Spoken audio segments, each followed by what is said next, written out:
Welcome to Connecting the Dots, a laser focused, quick fire interview on food and the economy with international experts, where we seek answers to questions all of us should be asking. I'm Ajay Jakhar, Chairman Bharat Krishik Samaj of Farmers Forum India. Today, we are delighted to interview Anna Lappe, author of Diet for a Hot Planet and founder of Real Food Media and director of the Food Sovereignty Fund at Pantaria Foundation, a food systems expert and a committed, passionate sustainable food advocate. Thank you, Anna, for joining us today. Thank you for having me. It's the 50th anniversary of the world famous book, Diet for a Small Planet. Why was it a trailblazer then, and why is it even more relevant now, in your words? Yeah, so in 1971, 50 years ago, my mother, Frances Moore Lappe, wrote a book that, as you said, went on to sell millions of copies and really shift the conversation about food systems around the world. And the book in 1971 made what today might seem kind of an everyday argument, which is that the way that industrial meat and dairy production is organized, taking livestock away from their kind of natural process of grazing on the land and integrated with landscapes, and instead moving to an industrial model that requires enormous amounts of livestock feed to raise cattle, to raise livestock, is a really wasteful, it's a polluting, it's a destructive system that we have, of course, seen now expand around the world. And at the time, she raised the question, why? Why are we choosing to move in this direction when, again, we have these models for food production that are very ecologically grounded and very sustainable? And part of the book included, actually, half of the book were recipes to show that you could eat a plant-rich diet and thrive. And at the time, this was a really heretical message. People didn't think in this country that one could survive without putting meat at the center of the plate. So it was radical at the time, and I think it has really continued to captivate audiences over the decades. And we see the problem has only magnified over the period of time. And yeah, I would just say, I mean, absolutely. When you look at, in particular, some of the most precious, important regions of the world, so the biodiverse rainforests of Brazil, for instance, something on the order of magnitude of 80% of forest loss in Brazil has been driven by agribusiness interests, much of that from the demand for livestock feed or land for grazing. So yes, the issues have only become more urgent and more pressing today.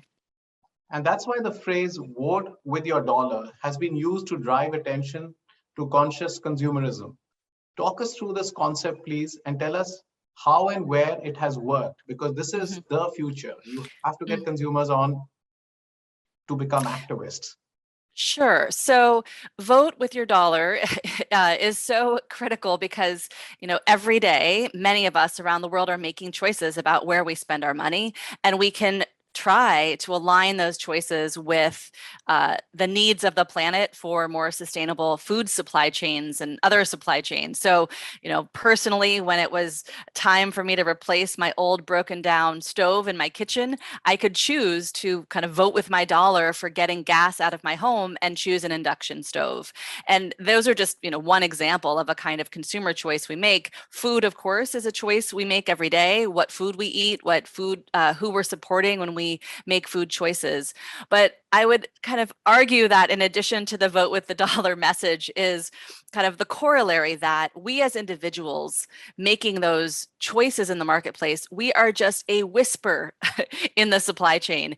And so how we really mobilize our voices so we go from a whisper to a yell is to connect with social movements, to be part of a conversation bigger than our individual selves. For instance, to be saying it is a human rights crisis that so many farmers and farm workers around the country and the world are poisoned by pesticides.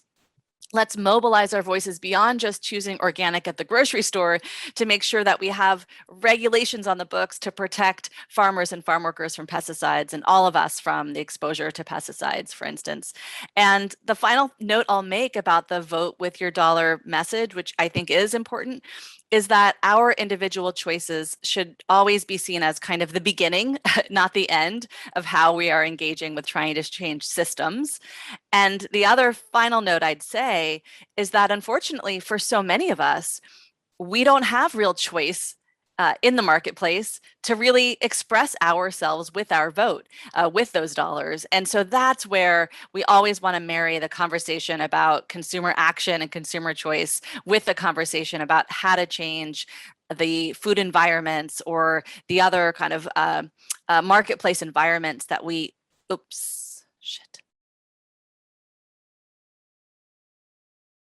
Yes, we can I hear just you. lost you. No, we can hear you. Okay, sorry, completely lost you for a second. So we always want to be marrying the conversation about consumer choice with, how do we actually change the marketplace? Which gets us to the question of how do you describe the links between industry, media, and public institutions as major obstacles in pursuit of sustainable food systems? We as a farmers organization have constantly talked about consolidation in the food value chain, creating big problems. So what are the most striking examples of the stealth PR tactics these corporate houses use, and what could we do about it? How would you describe them? So it's a great question. And along with my writing and advocacy about food systems and sustainability has been my long fascination and interest in the storytelling piece of the puzzle.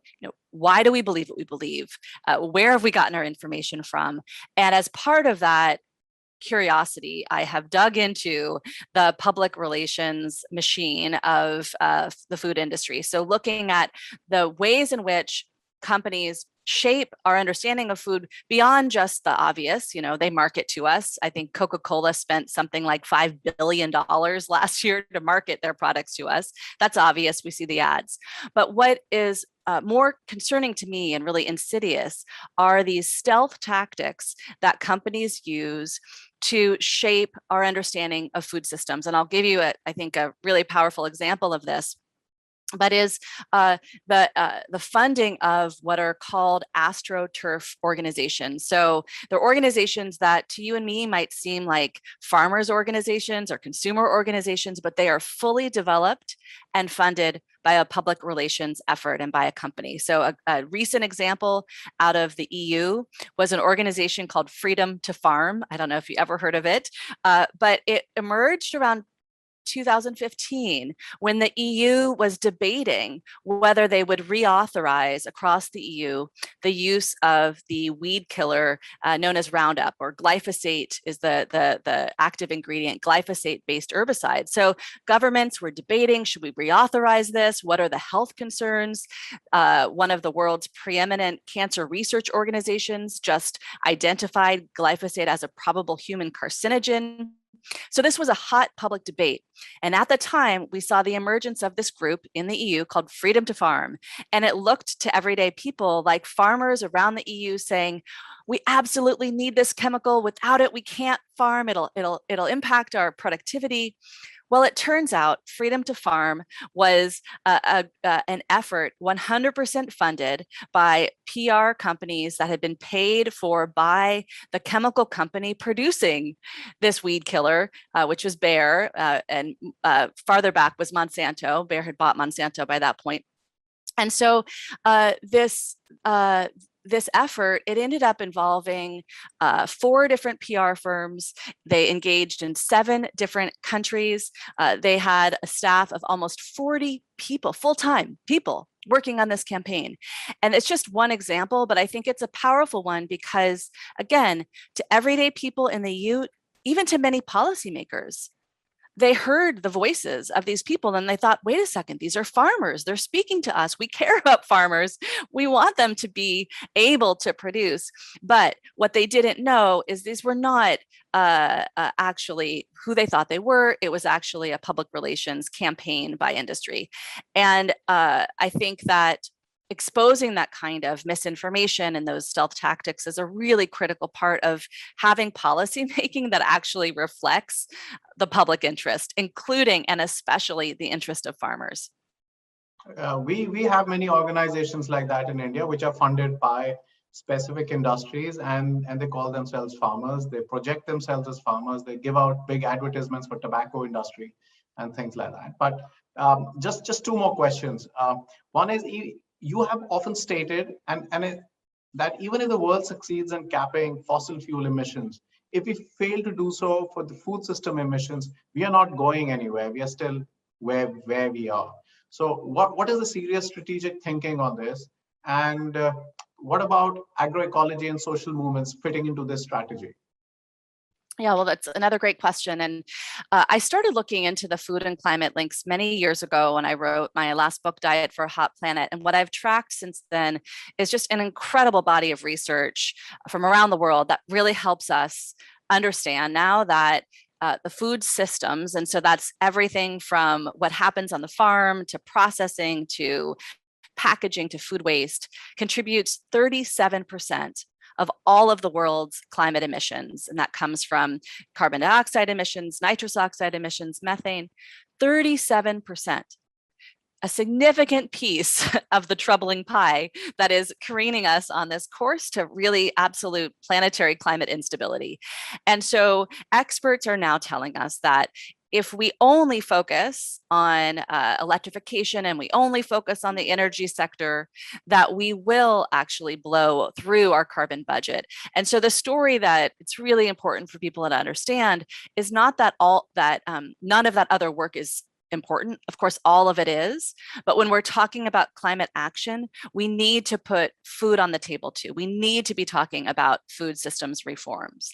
And the really good news about the story here, the good news about talking about food and climate, is that we know how to reduce food systems emissions. It's actually, I think, some of the easiest things we could do as societies. So it's things like we're currently wasting between 1/3 to half of all food we produce. If food waste were a country, if the emissions from food waste were a country, it would be the third largest emitter in the world. So imagine the benefits of reducing food waste, and not only to climate, but also to food access and to hunger. And we know the ways of producing food that don't have enormous impacts on the climate. And again, each of these things that we can do in food systems change has all of these wonderful co-benefits. So the same things we can do to reduce climate emissions on the farm, guess what? They're going to make farmers more resilient when there are droughts and when there are flooding events that we know will only get more extreme. So the good news is we can do something about this. We don't have to wait until there's some kind of new technology on the horizon to fix it. But it does take really social movements pushing on the industries that are driving us in the wrong direction and that have so much financial stake in continuing to drive us in that direction. Your enthusiasm and your passion is infectious. So which gets me to the last question. How do you change public perception to force politicians and policymakers to make decisions that need to be made in light of all the industry and their money standing on one side? What is that quick fix or quick wins, or what will social media, will street activism help? Your last points on this point. Yeah, well, I wish I had one quick fix. I mean, I think one of the things we all can do is raise our voices to make sure that whenever our policymakers or those in power are talking about climate, that they're also talking about food systems change. And that is one thing absolutely we can do, and we're really seeing that happen. I think the second thing that's really exciting to me is how much there is a broader public conversation about the role of government, certainly here in the US, the role of government in being on our side and on helping us fix the problem. There are so much money, so many resources that governments around the world have that could be marshaled toward this positive direction that currently are not moving in that direction. So there was a recent report from UNEP, UNDP, and UNFAO that estimated that hundreds of billions of dollars of taxpayer money around the world are going to resource food systems practices that are actually heavily emitting, heavily polluting, not producing good, healthy food. That 87% of all of the world's public resources, public subsidies, and other resources are going kind of in the wrong direction. And that's on the order of magnitude of about $540 billion a year. So imagine if we were able to transition those resources to support farmers to, for instance, get off of dependency on petroleum-based chemicals, to support farmers to adopt practices, build healthy soil, help make them more resilient, that were subsidies that were going to really support the farmers producing really healthy food, not those that are producing the commodities that end up being the, high fructose corn syrup and soda, or the feed that goes to livestock producers that then give us heavily processed meat that is so bad for our health. So there is, again, a good news story here, which is that there are hundreds of billions of dollars that could be marshaled for the kind of change we want to see. And it's up to us to really speak up to help our policymakers hear that that's the kind of change we want to see. Thank you so much for your very pertinent and critical, very pertinent words at this critical moment. Thank you so much. We'll be following your work as we have been following earlier. Thank you so much, and best of luck on your endeavor and your activism and your advocacy. Thank you so much. Great. Thanks for having me.